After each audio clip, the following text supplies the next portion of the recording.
natin ang iba. Para isang gawaan na lang. Yan, oh.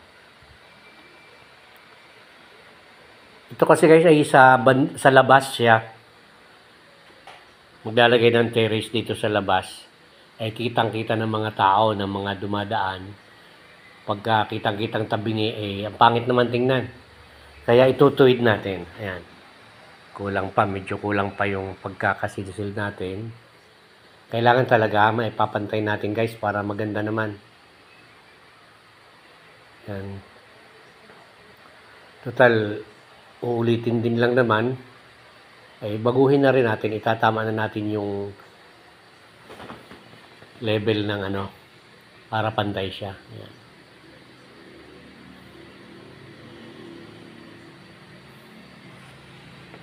Gagagawa lang nito guys. Medyo may problema lang ang pagkakagawa niya kasi sumabog nga, nasunog. Parang may nagka-shortage yung connection. Yan. Nagka-shortage ng connection, nasunog, sumabog, tapos hindi pa pantay. Kaya gagawin natin ang tama.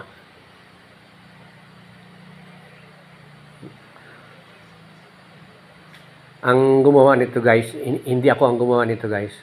Talagang electrician. Na yun lang talaga ang ginagawa niya. Hindi na lang natin alam kung bakit nagka-problema itong kanyang mga outlet. Pero okay naman yung mga switch ng ilaw, yung mga sa ilaw. Pero sa lahat ng outlet ay hindi gumana. Or nagka-shortage na Siyempre, iisa naman ang linya ng mga outlet. Tsaka ang pag-splice niya, hindi sa doon din siya nag-splice sa sinundan niyang outlet. Hindi niya in-splice mismo sa live wire. Kaya nung magka-problema yung naunang outlet, lahat hindi na gumana. Siyempre, nawala na ng connection. Pero itong outlet na ito, nasunog din kasi mayroong dasto ng usok tapos nung binuksan ko, umitim yung pinaka-gang ng outlet.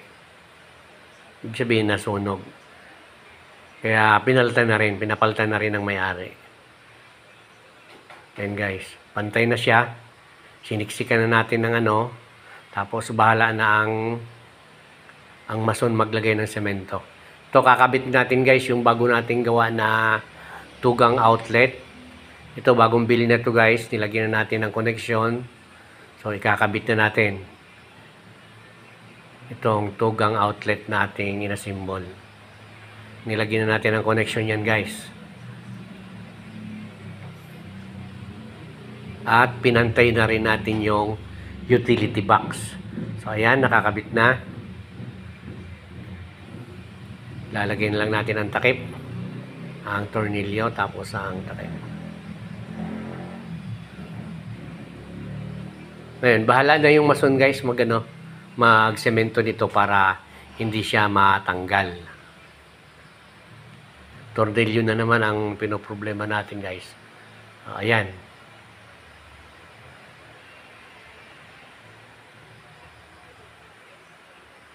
Okay, ayun. Okay, ayos na. Thank you. Bye-bye.